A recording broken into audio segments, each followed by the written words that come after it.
As of 9 a.m. this morning, we've recorded 59 deceased in Kerr County. Among those who are deceased, we have 38 adults and 21 children. 18 adults pending identification and 4 children are also pending identification. At present, there are 11 Camp Mystic campers unaccounted for, along with 1 counselor. We extend our sincerest condolences and prayers for every single family affected by this tragedy. And we continue to work around the clock and reunite these families. We will continue to our search efforts until everybody is found. Our missing person call center is open, and those reporting missing loved ones can call the number 830-258-1111. I'll repeat one more time, 830-258-1111. Please follow the Kerr County Sheriff's Office and City of Kerrville Facebook for your latest information. At this time, I'll turn it over to our City Manager, Dalton Rice. Thank you, Sheriff. Thank you all for being here today. Everyone in the community is hurting, and we know many of you are locals or have some local connections here, so please keep everybody in your thoughts as we continue to navigate this very challenging time for our community. Search operations continue. Starting about 0600 this morning, we started putting boots on the ground. We have increased our number of personnel that are navigating the really challenging shores along the bank line, but we are continuing to make progress from west to east as we continue operations. What we really need from y'all is to really help us get the word out. We know that people want to volunteer, but what we're starting to see is personal drones that are flying. With these personal drones that are flying, that is a danger to aircraft, which risks then further operations. So if you could, please pass the communication along that we need to keep these personal drones out of the sky. We have drones and assets flying. We want to continue to do that. For volunteers and donations, we do have a phone number, 830-465-4794. We can give you that number after, but if you want to volunteer, if you have donations, please contact that number and they will help get everything out. We have families who need to be reunited, and we are continuously making effort to make sure that our families are reunited. We want to continue to work together with our community. We appreciate everybody here, and we want to make sure that we stay Kerr united. I'm going to let the mayor wants to say a few words, and then I will take a couple questions after the mayor. Again, thank you for being here. You know, I'm old enough to remember Fred Rogers, and he one time said during a crisis, look for the helpers. You will always find people who are helping.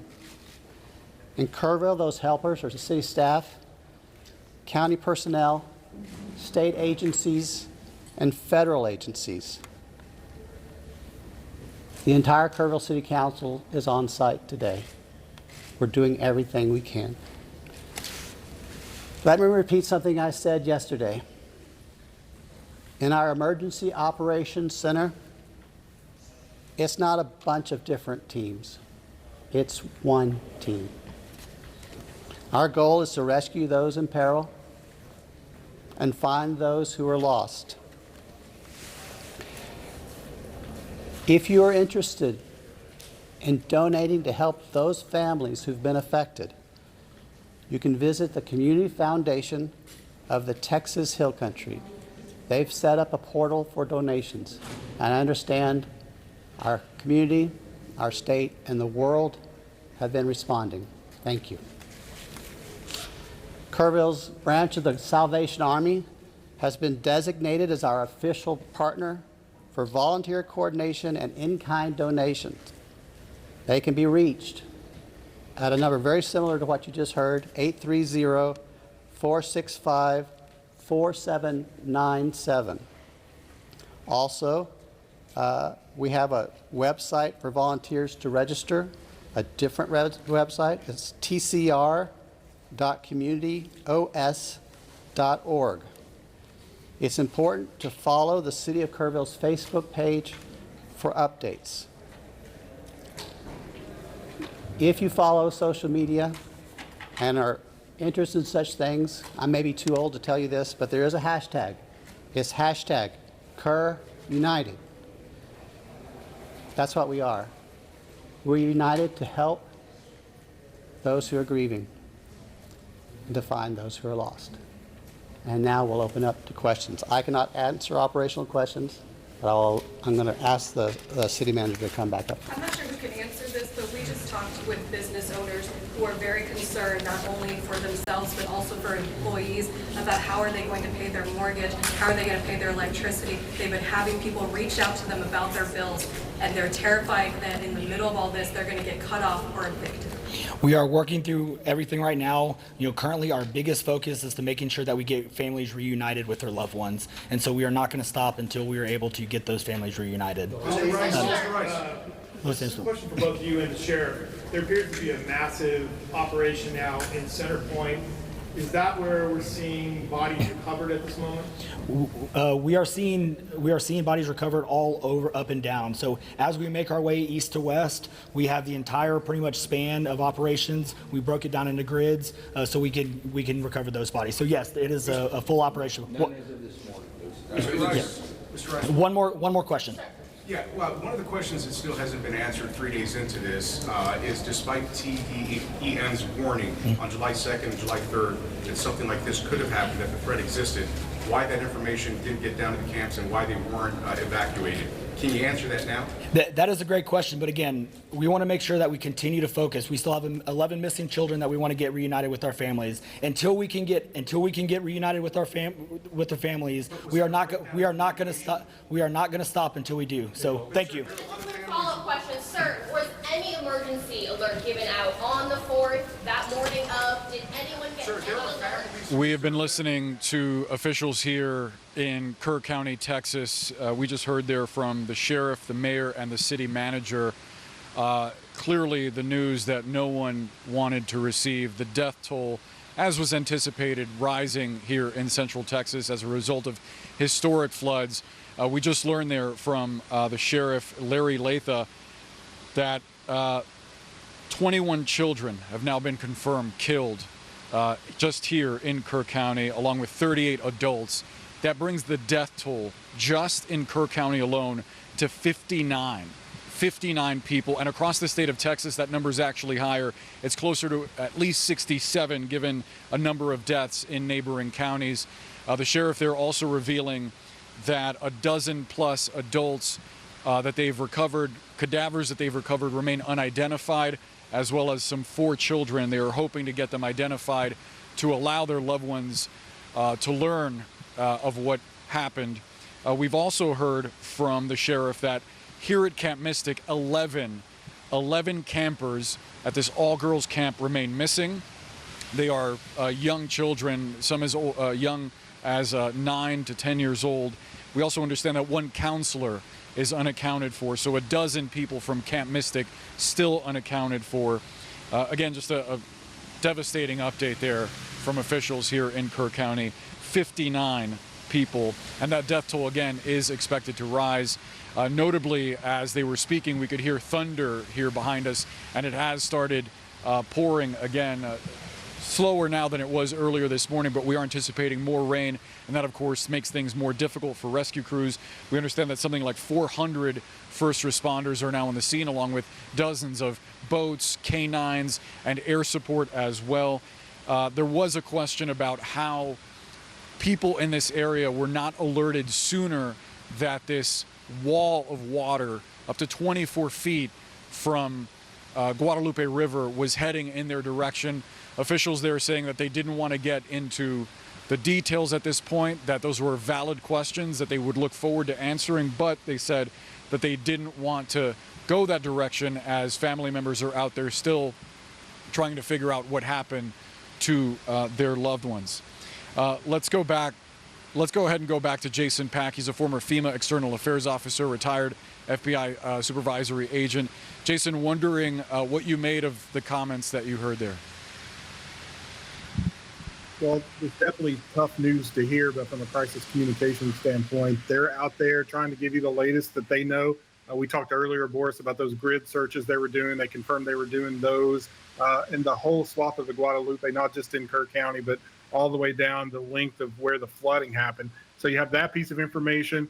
Another interesting piece of information and things that sometimes happen in these disasters is people want to call in help. And so they've gotten ahead of that. They've set up this volunteer donation coordination. It sounds like that the Salvation Army in Texas there is the coordinating arm of that. That's going to do a couple things. You've got people calling looking for missing people into the police department there, but you also have people calling in wants to help. And so that ties up those emergency lines and delays, could delay first responder help. So good on them for getting the voluntary and the donations off to a voluntary agency able to coordinate. That allows them to focus on the task at hand, and that's finding these 11 missing children and the one counselor from Camp Mystic. And as you mentioned, in other parts of the state, other victims who have died. As we knew yesterday, Governor Abbott listed some 18 to 20 counties, I think, in that state declaration that he submitted to FEMA to the president for an expedited declaration. So hopefully we'll hear more about that today.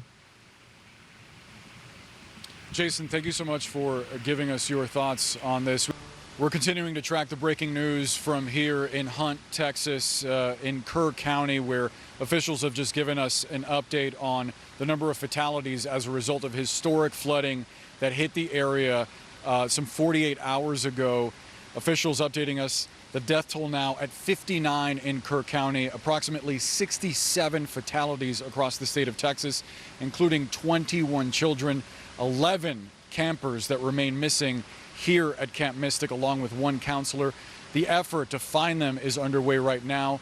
I want to go to Jeff Zeleny, who is tracking all of this from the nation's capital for us. And Jeff, there have been a lot of questions about how the Trump administration's view of emergency response would wind up guiding what we would see here, given that the president has specifically said that he wants to do away with FEMA.